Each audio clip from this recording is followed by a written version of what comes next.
Food made in garages, apartments, and other home kitchens and sold directly to consumers. The internet has now spawned a new kind of business, one that's raising both questions and concerns. With somebody that's selling online or through a Facebook page, it's a lot more difficult for our department to track. And tonight, KCRA 3's Kevin Oliver investigates what food inspectors are calling a whole new frontier, Kevin. Well, Robin Kelly, instead of going to a restaurant or whipping something up in their own kitchen, when some people get hungry, they're now turning to Facebook. But health inspectors are questioning whether those home-cooked meals are safe and legal. Homemade egg rolls, tamale plates, and all sorts of desserts and sweets. The menus are popping up on Facebook, and hungry patrons are chomping at the bit. Community Facebook groups called the 209 and 916 food spots have more than 10,000 members, where users can order up lunch, dinner, or dessert. It may be convenient and it may be tasty, but is selling the food legal? Hi, I was on Facebook and I saw that you were selling tamales. Are you still selling some today? KCRA 3 intern Lisette ordered up dishes. Since I'm getting 2 plates, it's going to be 16, right? From online sellers in Sacramento and San Joaquin counties. I saw on Facebook you were selling some chicken adobo. Are you still selling some? And then we watched as she paid for and picked them up at homes, apartment complexes, and street corners. These are the cheesecake delights. We bought desserts, Asian food, even gumbo. You can see the sausage, the chicken, the shrimp. One woman sold us a bag of hot tamales she told us were cooked fresh in her garage. She told me about how she cooks them in the garage because it makes her house really, really hot. This is their private residence here? We showed video of some of our purchases to Jeff Carresco, a food safety inspector from San Joaquin County. The tamales were actually just came out of a steamer and were still hot. Wow. And the bag was full of steam at the time. Okay. You can see in the video she actually motions to her that that they were warm. You couldn't do tamales. Couldn't do this right off the bat, so right there it's illegal. State law is very specific. You have to have a permit to sell homemade foods. Everything has to be labeled either made in a home kitchen or repackaged in a home kitchen in a 12-point font. It also has to have your permit number and county where it was issued. Your name and address must be on the label, and all of your ingredients must be included. None of the foods we bought had those required labels. Carresco says there are limited foods like some baked goods offered on the websites which are allowable with a special permit called a cottage food permit. But the foods we bought included meat and dairy products, foods which require other permits and under state law must be cooked in licensed commercial kitchens that are regularly inspected and cannot be sold from homes. Yeah, I mean, your home is your home, and some people may smoke cigarettes in their kitchen. Some people may have their cats on the counter. Some people may have kids shuffling about the kitchen, and you don't see those things in a commercial kitchen.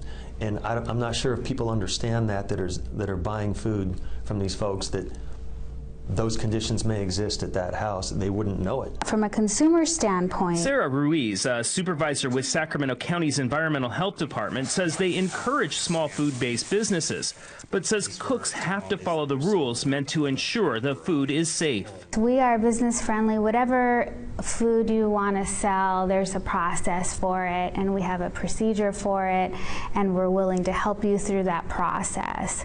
Perhaps it might not be in the exact way that you envisioned it. The 916 site does warn users, quote, "It is each seller's responsibility to ensure they are in compliance with local permitting requirements and food that is sold is prepared in a permitted kitchen." So we checked with Sacramento and San Joaquin counties to see if any of the people we bought food from had the required permits. None of them did. This is Kevin Oliver calling from KCRA 3 News. Then we called the people we bought food from to see if they knew they needed permits to sell food from their homes.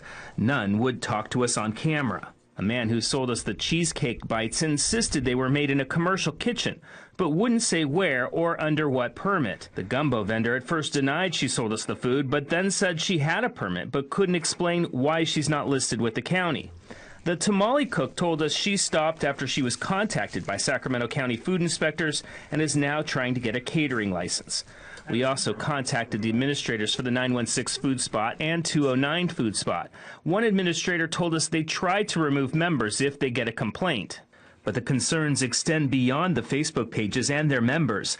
Licensed caterers say group members are using the internet to skirt the rules. Just all the way around, it's unfair. Rachel Becker with Hannibal Catering and Events in Sacramento says when internet cooks cut corners, like working without a permit, they are also missing out on critical food safety skills. Most of the time, the people that are cooking the food, they don't have their food handler certificate, or they're not licensed, or they've never been to school. So they don't know proper temperatures, they don't know certain things need to be kept at a cool temperature, and it actually is a danger to the consumer. Food inspectors say it's not just a matter of buyer beware, but seller beware too. The truth is that there is a lot of personal liability for these folks that are selling food without proper permit, without proper training. We live in a litigious society. So if you cater somebody's child's birthday party and you make the entire party sick, you might be hearing from their lawyer. But food inspectors admit with the food being handled at homes and apartments and sold over the internet,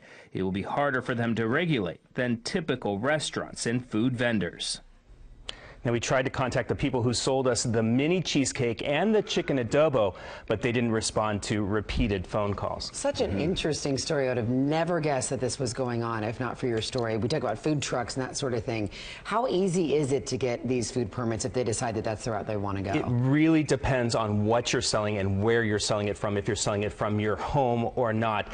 It's not as easy as getting it from a library as getting a library card. The permits have a number of steps to them, and they can cost as little as $107. So there is a whole process to it, but they do have to go through it if they want to do this from their homes or sell some of these food products, and some of them they can't be sold, like the meat and dairy products, they just can't be sold from the homes. So Kevin, they're trying to self-regulate themselves. So now that the food inspectors are aware of these Facebook pages, what are they doing to make some changes? Both Sacramento County and San Joaquin counties are aware of the situations, and that is something that we're going to talk about tomorrow night, but they're taking action. Looking forward to that. Great information. Thanks Kevin. Tonight, health inspectors from 2 counties in our area are now cracking down on people selling food on Facebook without proper permits. Last night, a KCRA3 investigation revealed how people were selling food illegally from their homes and apartments. One of those cooks has now come forward. Tonight, KCRA3 Kevin Oliver reveals how the internet has created a whole new area for inspectors to regulate. There's a smorgasbord of food for sale on Facebook. Last night, we showed you how thousands of people have joined food spot groups around Sacramento and Stockton, where they're buying and selling food items. Since I'm getting 2 plates, it's going to be 16, right? KCRA3 intern Lisette ordered food, and then we picked it up from homes and apartments, even on one street corner. Food that health inspectors said was being sold without the required permits or licenses. Yeah, I mean, your home is your home, and some people may smoke cigarettes in their kitchen. Some people may have their cats on the counter, and you don't see those things in a commercial kitchen. We purchased tamales from a Sacramento mom, and after our story aired, the reason I decided to start cooking is to stay home with my daughters. Rosie Ordosco decided to come forward and defend her home-based business and the Facebook food spot group. They're just people like myself that are hardworking people looking to make a decent living and looking, in most cases, they're stay-at-home moms. She believes her home-cooked food is fresher and healthier than meals from restaurants and commercial kitchens. From that same batch of tamales I handed over to your intern, I grabbed one out of that same batch and gave it to my 3-year-old and to my husband for dinner. Ordosco says food safety laws forbidding meat and dairy products from being sold from homes are too strict. The law does not help people like myself. It's very hard to come up with a Mexican dish that does not have meat, eggs, cheese, or milk. As we started investigating internet food sales, Sacramento and San Joaquin County environmental health departments jumped into action, contacting the vendors on the Facebook pages. We want to make sure that people are doing this properly. So at this point, we are informing people of what they would need to do in order to sell their food with a permit. Within the last week, Sacramento County talked to a dozen home cooks. San Joaquin has met with 10. The pastry cook we featured in our story wrote on the Facebook page after our broadcast, quote, "My deep-fried cheesecake bites are still for sale." If vendors continue to sell their food, they could face penalties, including fines. But tracking them down is a whole different issue. Traditionally, we would respond to a complaint. Somebody's on the corner, somebody has set up shop and they don't have a restaurant permit, and we can go out and interface with them that way. This has really opened things up to this intangible environment. While health inspectors say they haven't received any reports of anyone getting sick from these Facebook food groups, inspectors say it might be harder to find the cooks and hold them accountable, because on the internet, food vendors can set up shop and disappear with the push of a button. In Sacramento, Kevin Oliver, KCRA 3 News.